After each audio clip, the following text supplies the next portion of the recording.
Why has Mexican President-elect Enrique Peña Nieto proposed a paramilitary force to deal with organized crime? In countries that have severe problems with instability because of narcotics and organized crime, they often have to basically cashier out and eliminate entire police forces every few years. So you hear about thousands of police basically being written off as corrupt, the entire institution is dirty, and then replaced by some sort of new force. And we've seen that to a degree under the Calderon administration in Mexico. What Peña Nieto is looking for is yet another approach, and really an answer on getting the large number of Mexican federal troops and also members of Mexico's Navy and its federal police forces disengaged to some degree, although the police will remain engaged, but really to get the army troops off the streets across Mexico in dealing with this domestic insecurity problem. Because with each month that Mexican troops are out in the field in cities and towns in Mexico, the chances for the institution becoming more deeply corrupted rise. So that's the real issue at hand for them.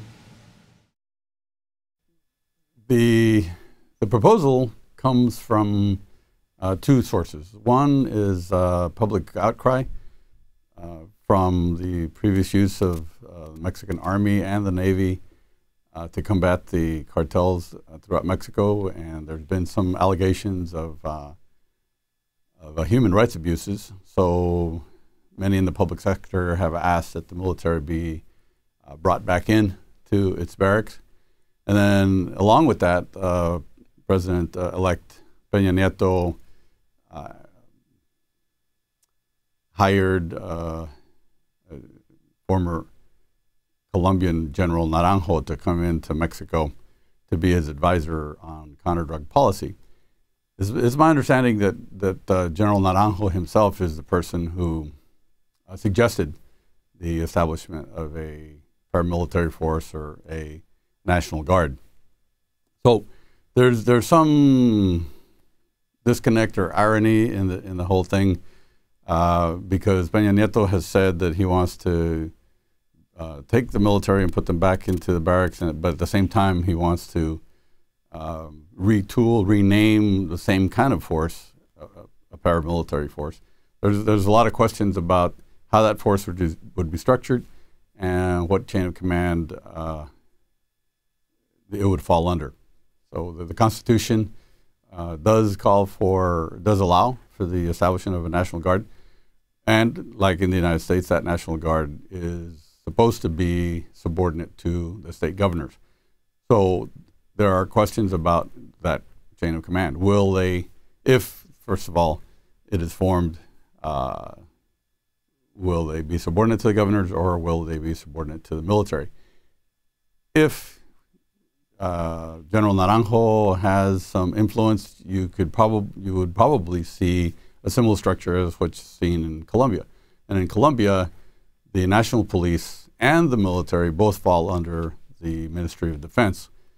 So the national police does, in fact, sometimes act as a National Guard. So you have these ideas, these concepts that are being borrowed, so to speak, from Colombia to some extent, and also being generated by the fact that the Mexican society, some parts of Mexican society want to see the Mexican military taken off the streets because of perceived abuses against the citizenry. So the bottom line as far as to the reason is to reduce the amount of active duty military forces on the streets of Mexico, which is really not their role. The military role is to protect the sovereignty of the nation from external forces, or from external threats, not so much from internal threats. So a paramilitary force theoretically would have law enforcement powers, but be structured in a military context. So that's the purpose of having a paramilitary force. The idea of a paramilitary force is very interesting. Sometimes in the Latin American context, paramilitary forces can conjure up images of death squads. There were paras in in Colombia, for example, that were known for engaging in atrocities and massacres. And so that word paramilitary is oftentimes misunderstood. The way it's being used here is as a kind of gendarmerie in the French context, or similar to more of a National Guard force. In this case, a better analogy from the paramilitaries in Colombia would be rather the program Soldados de mi Pueblo, which was more of a National Guard force in Colombia, in which they took local boys from their villages, trained them in the federal military force, and then returned them back to essentially operate as a National Guard within their home areas. Now, the force that Peña Nieto is proposing and the idea behind it is to bridge the gap between that civilian police function and the military firepower necessary to take on organized crime groups, which oftentimes have high-powered assault rifles like AR-15s, AK-47s, some of which come from the U.S. market. So the idea is that you need a force with the firepower and the organizational capability to take on these organized armed groups. But at the same time, you need a law enforcement understanding and capability and rubric for them to operate under, so that they don't infringe upon the citizenry's civil rights. I think that Mr. Peña Nieto has proposed the idea of a paramilitary force, or a particular force dedicated to fighting cartels specifically for that purpose. That is, because he doesn't have any other ideas. I don't think that Mr. Peña Nieto has come up with a new idea. In fact, it is something that was first proposed by Josefina Vázquez Mota, the candidate of the PAN party. It is something that Mr. López Obrador, the candidate of the PRD, also spoke about. It is something that, in one way or another, in one shape or form, has been proposed by all the candidates in the past. It is also something that has been done in the past in different states in Mexico. I don't think that it's a solution that is going to work. I think it is something that was thrown on the table because there was no other positioning of any alternative to the current policy. In that sense, I don't think that it is an idea that is going to work. I think that it is a failed idea because when you set up a force that is specifically dedicated to fight the cartels, you have essentially done a number of things. One, you have told the cartels who these men are, who these people are that they have to target. And they target them in several ways. One of them is you recruit them. You know that they have the skills, you know that they have the intelligence, you know that they have the access, you know that they have knowledge of the entire law enforcement structure that has been created. You know that they have operative knowledge of what is going on inside and how the organization works. And therefore, you pick them, you cherry pick the individuals that you want, and then they go over to the dark side, so to speak. That means, obviously, that they are open to corruption. If you have a few thousand agents in this new paramilitary force or this organization, you're essentially telling the cartels, the organized crime, who are the people that you have to corrupt. If you cannot corrupt them, if you cannot somehow co-opt them by buying their collaboration within the organization or by recruiting them over to the organized crime, then you can eliminate them. If they resist, you can essentially shoot them and you know who they are. In that sense, I don't think that this is a good idea. The money that would go to these organizations would be, in my view, better spent training the current police, making sure that there is good counterintelligence and that we know who are the people that are susceptible to corruption and stopping the corruption action before it occurs, and making sure that the police has the skills, the equipment, and the ability to resist the organized crime corruption tactics.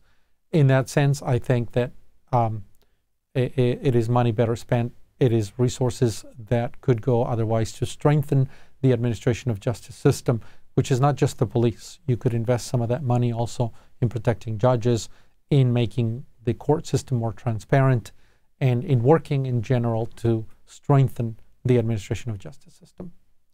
I say that the experience in Mexico is such that it has been demonstrated that these police forces specialized on drugs do not work.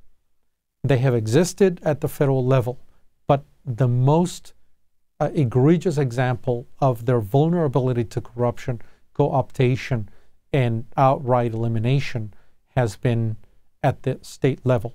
The state of Chihuahua, for example, has created such a police, a Delta force, in the past, and it was a disaster. Municipalities like Ciudad Juarez have also taken a number of people from their police force at the local level, distracting them from protecting the citizens. And what happens is that this particular group, presumably an elite police, ends up spending the time having to protect themselves from the bad guys and not really doing the real work. In that sense, I think this is a failed idea, and it's not likely to work in the future. What would a Mexican National Guard look like, and how does it compare with the United States National Guard? The pre-government that is to be installed under President Peña Nieto is seriously considering what they call a National Guard, or Guardia Nacional, which is a term that has different meanings in different countries. Guardia Nacional is a concept that is employed in other Latin American countries, probably to the largest extent Venezuela. It's the idea that you have something in between a police force and a military. So Peña Nieto is essentially suggesting that he wants a paramilitary force that isn't quite the army, but it's more than just police, which makes sense when you're talking about narco gangs having the military firepower at their disposal, from kind of heavy anti-tank weaponry to automatic weapons and other sorts of military-type arms that they keep in their inventories.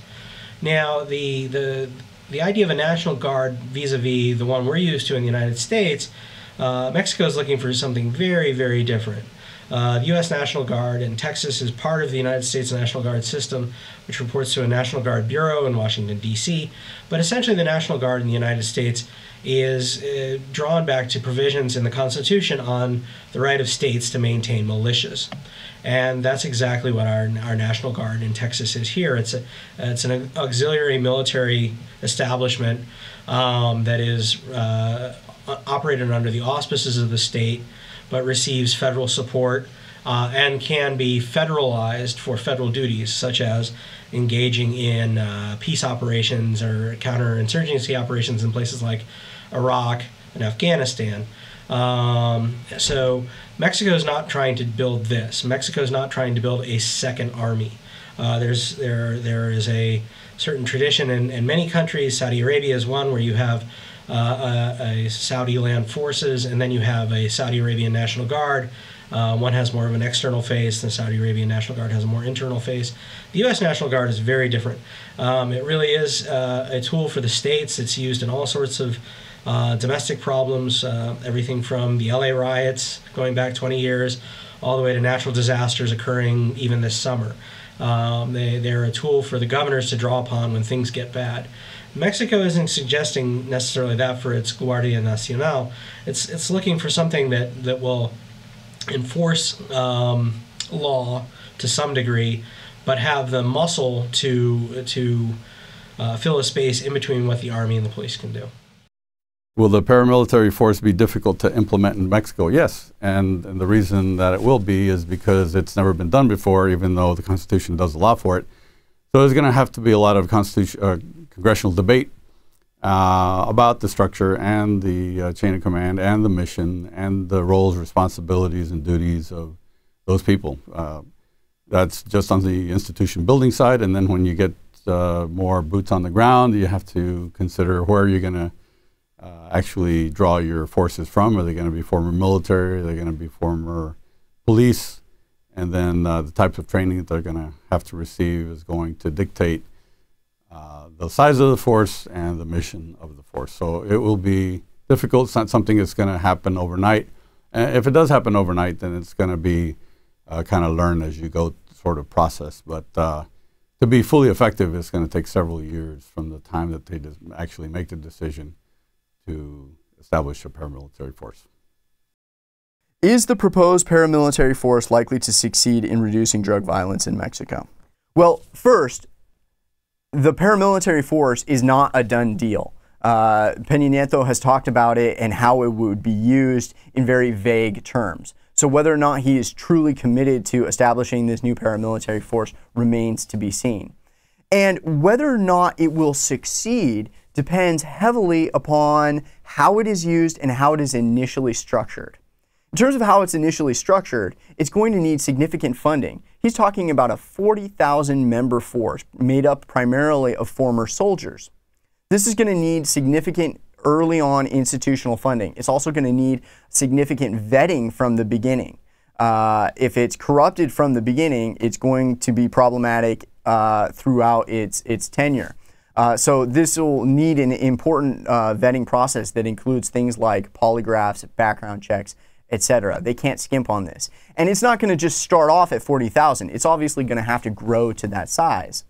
The other issue is, how is it going to be used? If it's just going to be moved from rural area to rural area, from hotspot to hotspot, it may not work. It could simply quell violence in one area for a short period of time, only to have it flare back up in another place.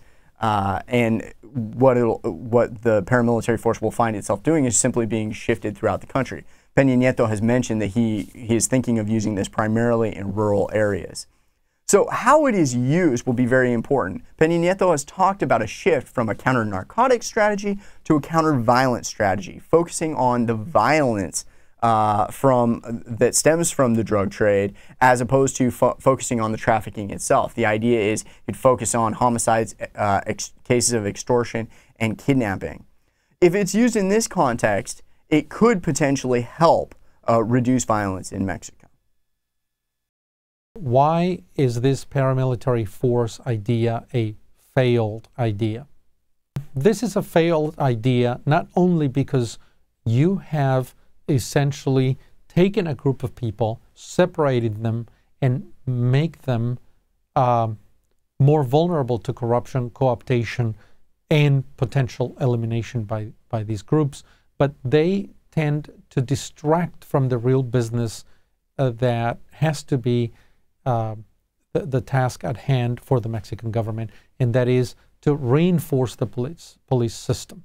And you have taken people away from protecting the citizenry, and you have essentially refocused them on the drug business, on the drug cartels, and they're not really contributing to public safety. In fact, these specialized police forces focused on drugs sometimes end up engaging the organized crime members in shootouts in the streets and creating a much greater sense of insecurity in the citizenry.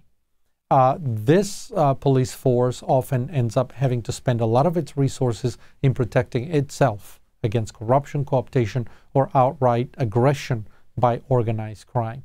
And these individuals are often the very criminals that you see in organized crime. Many of them acquire the skills, the knowledge, the operational ability, and then they turn bad guys and they go over to organized crime. In that sense, I think they have not worked in the past. Many of them have ended up in prison, have ended up dead in the streets, and creating a greater sense of insecurity. It is really a patchwork of, instead of trying to fix the judicial system, you end up creating these different police forces. In the past, it's never worked. It doesn't generally work. It is much better to spend those resources on strengthening the administration of justice system.